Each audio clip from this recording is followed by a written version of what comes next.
What's up, guys? Today I'll be going over this illustration I made, just some things that I've learned, and a bit of the process. I'm not going to go too much into it because it is a long process. I'm not here to really teach you about digital painting from the ground up. Maybe just to provide some tips would be all that I do. But this video is just mostly like I guess a self-reflection for myself. I'm making this video on like a whim almost. Everything is unscripted. It's gonna be one take hopefully. Um, I'm thinking this will probably go around for 30 minutes or so. But yeah, I'll just be talking about this piece. And I've actually gotten a pretty professional artist that I've known. She was like a former classmate of mine in like a 3D modeling class. But I really actually look up to her art because I really like how she designs shapes. And I'll just give a bit of a background, I guess, as foreshadowing to what she's going to critique and what she's going to say about my art. Um, Her name is Jackie Lee. I really like how she plays with like shapes in her artworks. I kind of want to, well, at least for my artworks right now, it's pretty like cut and dry. I guess like a leaf is gonna look like a leaf, you know. It's just probably because I use a bunch of stamp brushes that are of that object. But like for Jackie, these brush strokes are not like a wave. They're not like they're definitely like more abstract than the actual shape of a wave, I guess. And I feel like that's something I really like because not everyone does it like this. And I feel like the way she does it, she makes it look like really like artistic and like creative. Um, so some other pieces. Yeah, I also really like her composition. I feel like it's always pretty creative. None of the shots are, or none of her pieces are, just like one angle. Um, yeah, this one's like genius composition. I really love like the downward textures and like the movement, the sense of movement it creates. Um, Also love how like all the lines are super crisp, and in some areas it's still crisp. Um, and I'm wondering how I can achieve that in my artworks because I think for mine it's just flat. There's no like lines of crisp detail that you would see in a piece like this. And just to like give some foreshadowing, I actually do learn the tricks that she uses in this piece. She kind of like spilled the beans on how she made something like this. Um, and I'll explain it later as best as I could about how she actually did it. Um, so yeah, just let me. I think it's important to also mention that she's a professional working in the American entertainment industry. So what that means and why I say that is because compared to like a lot of anime artists, they're mostly like independent artists, and they upload stuff for like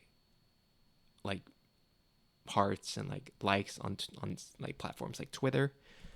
Jackie, her job is to work at a studio and deliver entertaining or her approach to art is very entertainment focused. So she's always working on shows, and the goal of the shows are to like convey a story in a simple and I guess visually appealing way. Whereas if like anime artists in like Asian regions like Japan, their goal is to like I don't know draw an anime girl in like the most unique, most like stylistic way, and not necessarily to tell a story. So the key difference in a nutshell is that Jackie, her goal is to tell a story, whereas Asian anime artists, their goal is to like create something more, I guess, visually appealing. And there's not necessarily a story to communicate. Though I'm also though I'm just talking about like Japanese anime anime illustrators on Twitter. Um, what I'm talking about could also, or I mean, like an approach like Jackie Lee's could be similar to approaches taken at like Makoto Shinkai's studio. I'm forgetting, like Wave Studios or something. I forgot what it's called. So like the creators of like, or like the artists of Kimi no Nawa and like I don't know, stuff like that. So Japanese animation studios and American animation studios are pretty similar, at least um, in the more like fundamental aspect of just trying to tell a story. Um, so the reason why I talk about all this is because there's really so many different ways you can critique an artwork. Um, I think it's very important to try to get the purpose of the artwork um, clear. Like for this piece, I really wanted to tell the story of March 7th and her past because in the actual game, her lore is that she lost her memory and she forgot who she was.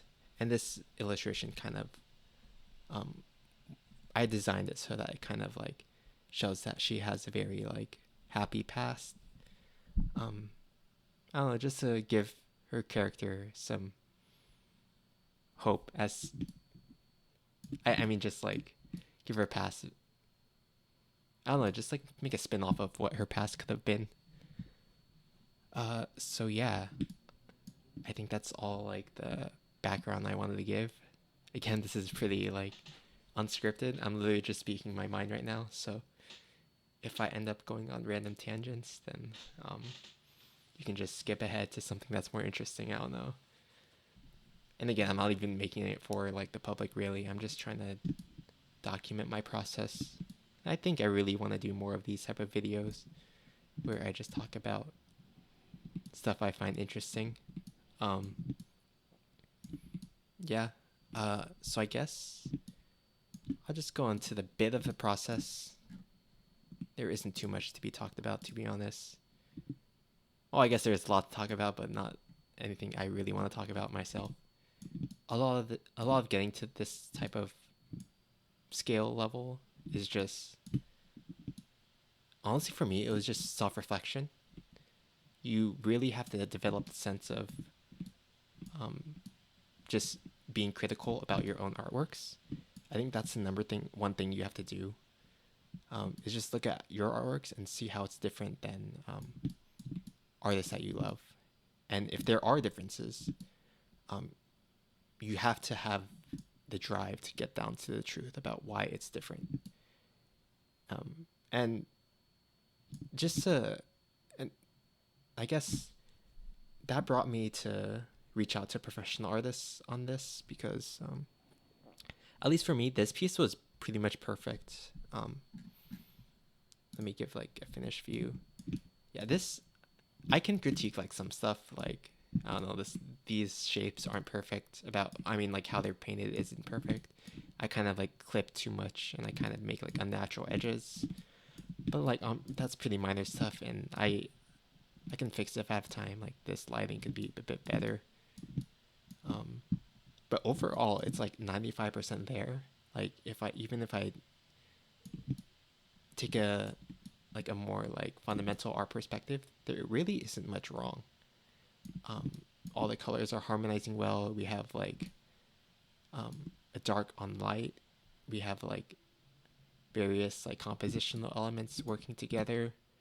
So honestly, it's really perfect. And this is probably my one of my most perfect pieces that I've made. Um, but I really, when I say perfect, I mean perfect in the sense of where that I personally cannot see any issues. I don't mean I don't mean it in a way that to everyone it's going to be perfect. For me and my skill level, I couldn't see many ways to improve this. And to me, that's an issue because I always do want to see how I can improve things better. I really like trying to get better at art. I feel like I don't think I ever want to be at a point where I just always draw perfect artworks. I think getting better is really the fun of it. Um, So yeah, I just me. I was not satisfied. Like I feel like I can make this a lot better, and that's why I turned to Jackie because I feel like her artworks like demonstrate a key thing that my artwork is missing, which is efficient shapes. And she makes things look so easy while I make things look so complicated. Like look at this. I don't know, like this ground is like so many different shapes, so many different brushstrokes. She does like one brushstroke and it like demonstrates the entire idea of what she's drawing. Um so yeah, just going I'm gonna skim over the process. It's just layers on layers of like I kind of compress it down, just layers and layers of objects overlapped on top of each other. Um, there's like some detailing here and there. So I guess this brings me to the first critique I had, or I so I guess my general workflow when I finish the piece is that I always like try to send it to like a few friends just to get like their honest opinions. And these are good friends, not like random people on the internet who just like I don't know say your artwork's so pretty like every time. Like I have like a select few friends where I would send it to, and they would give me like unfiltered criticism, and sometimes they wouldn't even like compliment it. They just say it's okay or yeah. And I'm not really looking for compliments when I draw art. I just I just really want to know how I can make it better, and I don't know, maybe become the best. But uh yeah. So one of the first critiques that I got was that this did not look like March 7th. I guess if I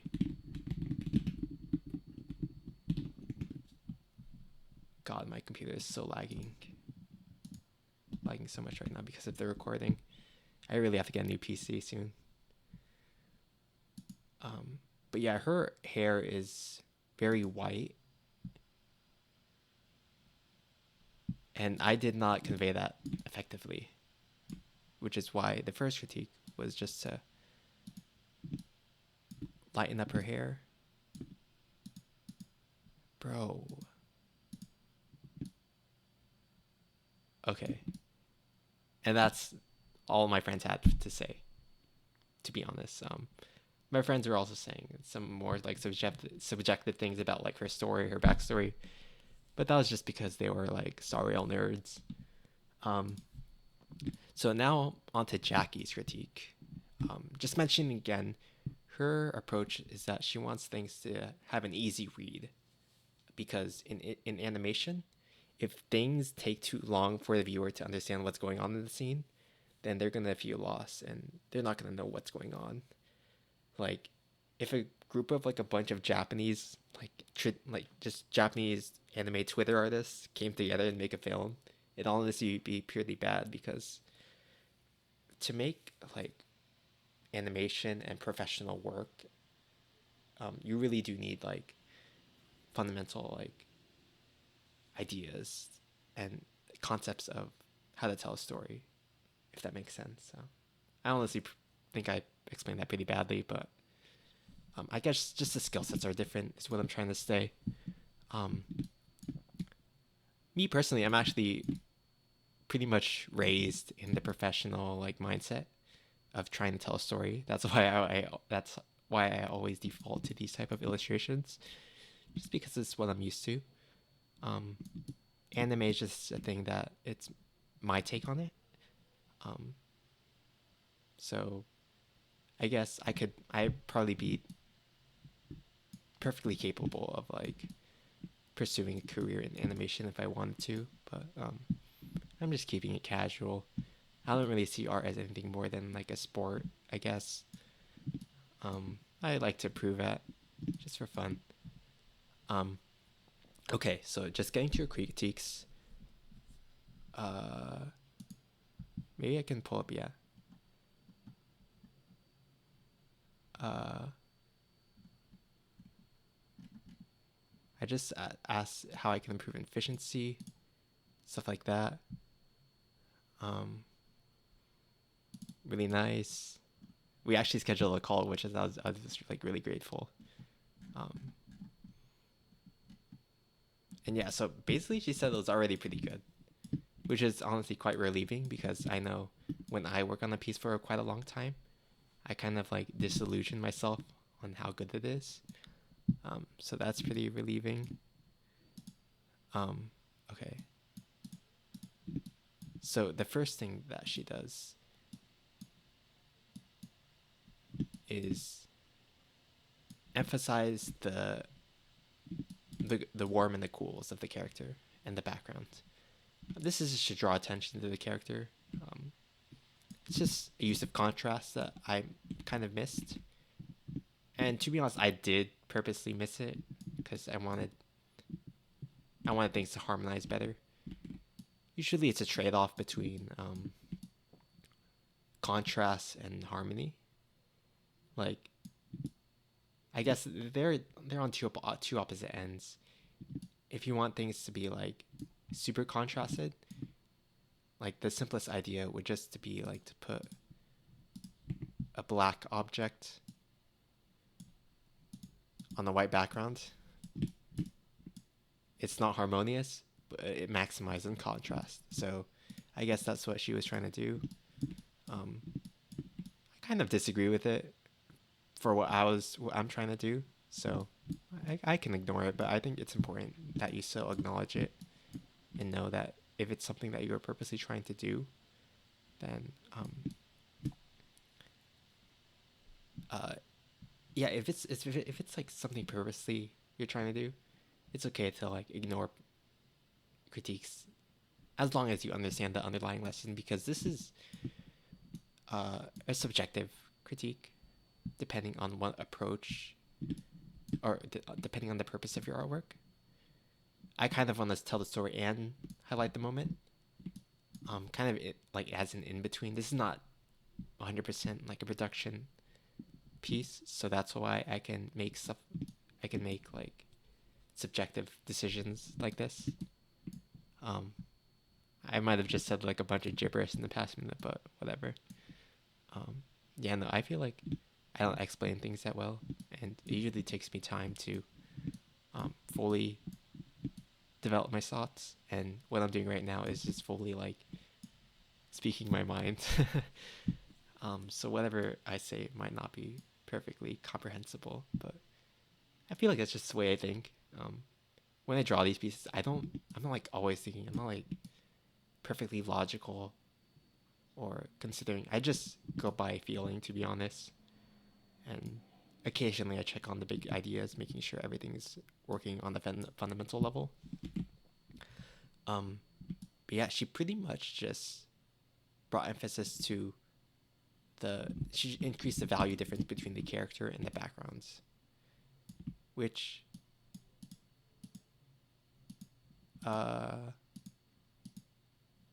guess improves it in the perspective of entertainment artists. But for my purposes, not all of it applies, as I said, because I kind of still want to maintain harmony, and increasing contrast typically destroys harmony. But I know that. But yeah, so she also taught me a lot about shapes. Uh, I'm probably not gonna like repeat what she said to me, but she was a lot of what she had to say about my shapes were that I should try to um, block out a shape and texturize inside of it, not necessarily to add more shapes on top, but she kind of so this is her paintover. She kind of just told me to just like texturize more and have less defined edges. And in the next piece, I'll definitely play around with that. I can't really play around with it in this piece because of how flattened everything is. Like if I had my layers, I could like separate out the tree trunk and like paint under. But in this case, I don't have that set up anymore. So yeah, overall, she didn't make much changes, and uh, it's just mostly because it was already a pretty good two piece to begin with, um, and I knew that, uh, like, because to me it was like perfect, and I was really curious to see what she would do, and what am I trying to say? Um, I guess I thought the piece was like pretty perfect. She told me about how I could be um like just using shapes more efficiently, so I don't have to do this bunch of like mess over here. I spent like hours on that. um,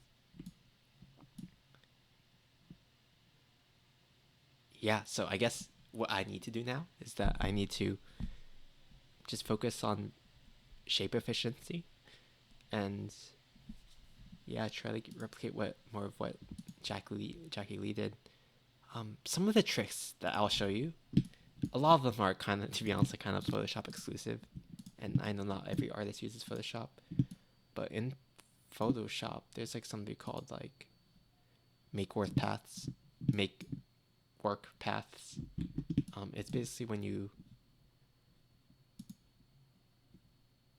I'm gonna like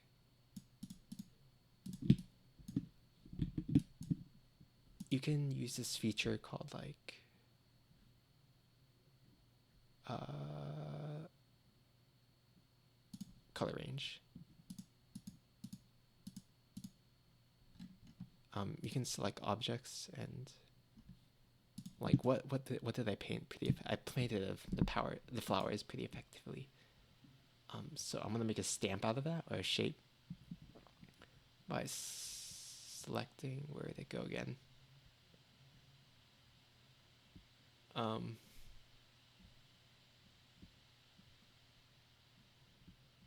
oh,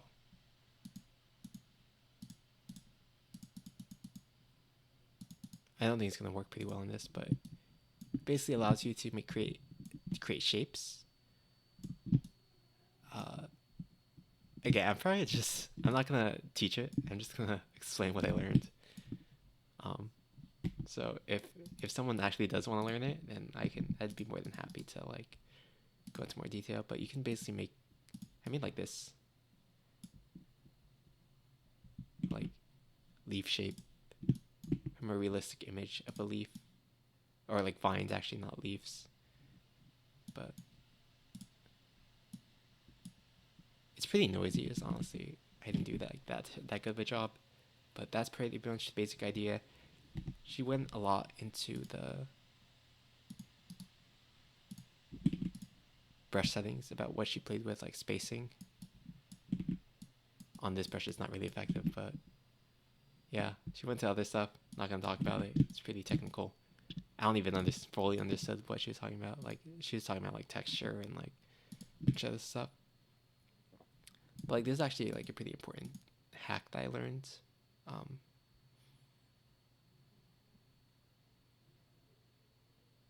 Bro, where is it?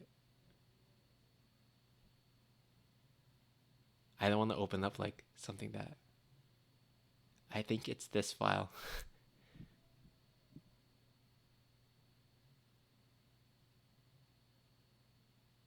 If it's not that file, I'm probably gonna like I don't know.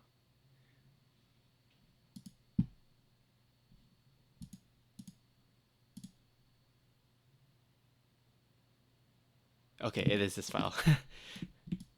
So actually she showed me like a bunch of her gouache that she scanned, and she made like a lot of like just random patches of gouache.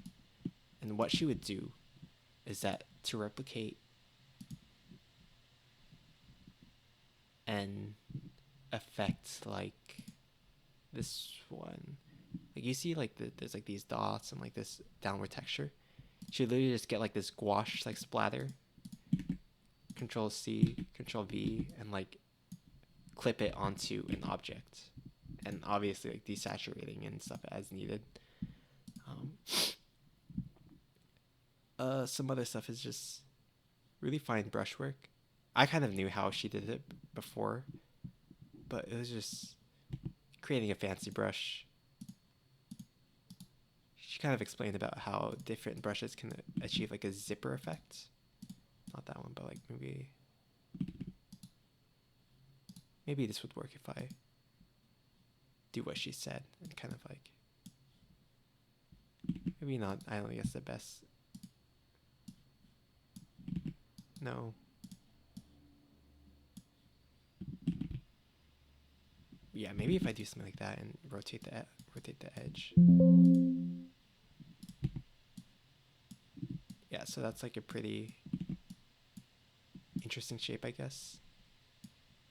Just because of how it gets like some minor details in. So that's how she did that. A lot of it is watercolor too. She using some like watercolor brushes to get those edges. Pretty default stuff, to be honest. Nothing super special. And I guess what I've learned is that it really isn't that special. I can do a lot of this stuff with the techniques I know, but it's just whether I'm gonna put in the time to experiment around. Because she kind of like described it as a lot of clipping, a lot of like masking, a lot of like drawing. And what if I mask it again? What if I clip it onto that thing? Just a bunch of like almost random things that she does to achieve these effects. Um, so yeah, how long is this so far? Almost 30 minutes. Um, so yeah, I guess I don't know, what should I talk about?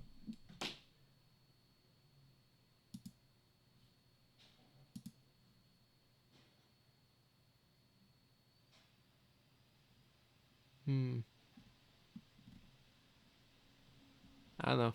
I want my art to be like her. It's just I really like the idea that you can express like I really don't like to render, and I honestly think I'll never get to the point where my mind is like I can sit down for like tens of hours and just draw one thing. Like for me, I want like one. I want things to be drawn in the most simplest and most efficient way possible. Like I want one brushstroke to represent like the entire idea. Oh, it's just kind of lazy like that. And yeah, I think she makes it look so easy. Um, and like I want to be like that too. When I draw, I make things look complicated in a beautiful way. I don't want to like roast myself too hard because I really do think this is a pretty good piece, but it is pretty complicated and it looks pretty. But I want it also to be simple, simple, pretty, and like kind of genius in how it's like arranged. Um, so yeah, I guess I hope you guys maybe learned something. To be honest, again, I didn't really make this to be an educational video so much as just me documenting my progress. Um, as always, I really do think that that I've learned a lot, even though like the critique wasn't like that big. I guess it kind of just allowed me to see things in a different way. Um, when I was creating this piece, I didn't really think about brush efficiency, and I guess now my mission is now to achieve the same ideas in less brushstrokes while maintaining visual interest. So yeah, I mean that wraps it up for today. I know what I need to do. Um, Again, if anyone wants me to go into detail about the stuff I'm doing in this piece, just always like feel free to ask or I don't know, put in the comments, subscribe, and um, I'll for sure get back to you. I feel like a lot of how I improve is just help from others. So I always do want to give back whenever I can. Um, so yeah, I think that concludes it for today. It's 10:40. I don't know what I'm gonna do. I'm probably just gonna draw or something. Um, but yeah, uh, I hope you guys have a nice day and see ya.